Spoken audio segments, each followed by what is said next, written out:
I will review the 8 dissolutions. So again, the 8 dissolutions are earth dissolving into water, water dissolving into fire, fire dissolving into wind, wind dissolving into consciousness, consciousness dissolving into appearance, appearance dissolving into increasing, increasing dissolving into near attainment, and near attainment dissolving into clear light. So, so those are the 8 dissolutions. So 8 dissolution, as I mentioned before, during the 4th dissolution, which is the wind dissolving into consciousness, at that point, the person is, the dying person is actually pronounced medically dead. And then the brain stops functioning. And so, as I said, is medically pronounced dead.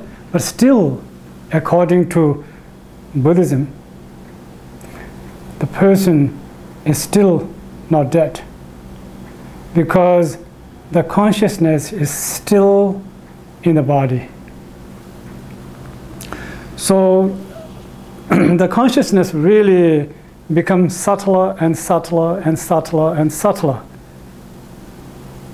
And then when the clear light occurs,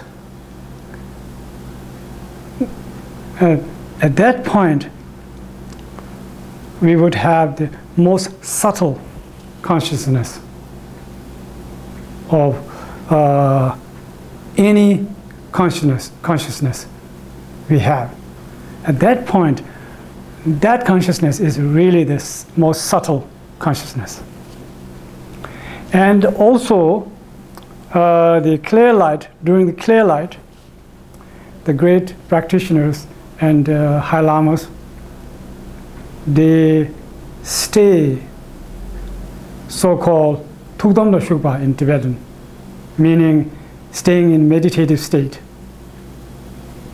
And they can actually stay like 21 days. Some cases 21 days, maybe even more. But I heard one Lama in Buxa.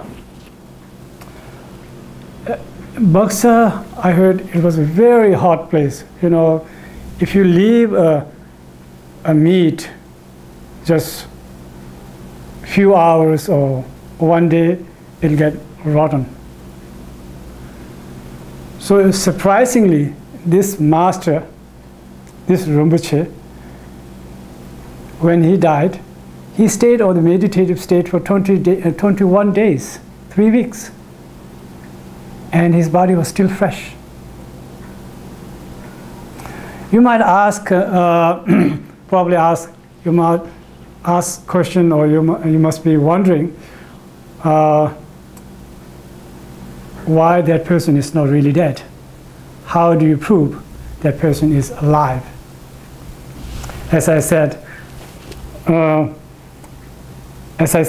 that the consciousness is still alive, which is why that person is alive. Not only that, there are lots of signs that consciousness is still inside the body, because the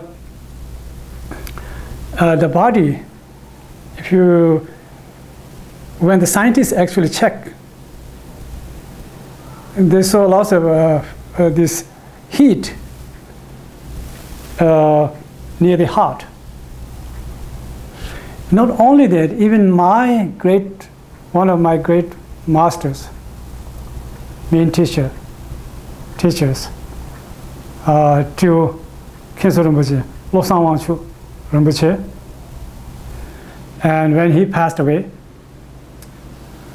he stayed for meditative state for 20, not 20, little bit over a week.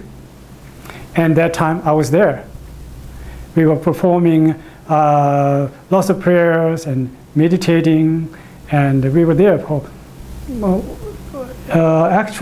actually there wasn't any break during those 7 days.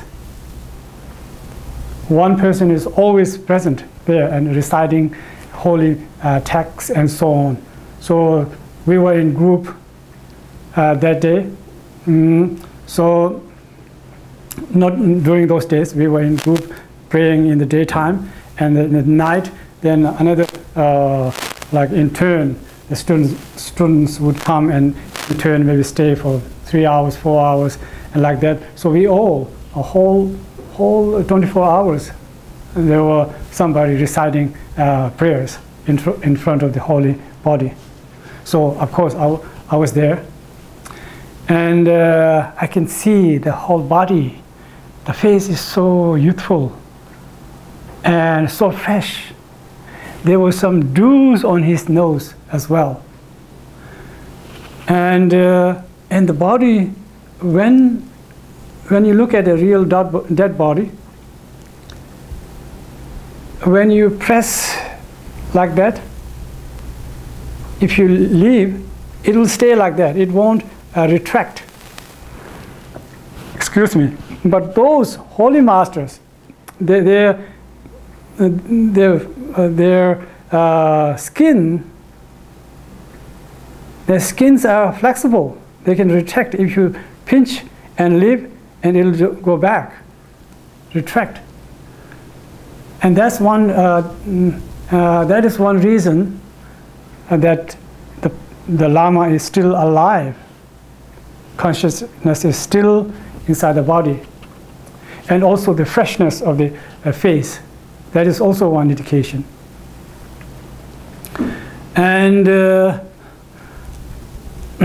and I told a lot of story about Lama Tsongkhapa, so I don't have to repeat that. So, and now you might wonder, how would you tell that the Lama has really passed away now after the meditative state, right? Maybe the meditative state for 1 week, 2 weeks, 3 weeks. All of my teachers, at least like 1 week, they stayed in the meditative state for 1 week. So not only that, maybe let me tell this story about this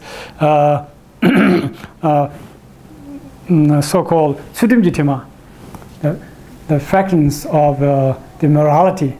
When Khyentse Rinpoche, Losang Wangchu, when he passed away, one of my classmates, very dedicated to Rinpoche, and he told me that he can actually smell Sudimjitima, the fragrance of morality, meaning people who keep their vows so pure. You can smell like jasmine, like very sweet smell, almost like a jasmine. Sometimes when lamas are alive, you can smell, and sometimes during the death, you can smell. So Champa Chimbil, my classmate, was telling me that he smelled this fragrance of morality. Then I thought maybe he was exaggerating.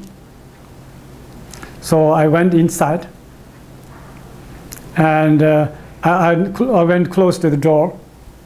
And the door was actually in India, because it's so hot. You would have 2 doors, upper door and lower door. So upper door was opened, so there was a door curtain.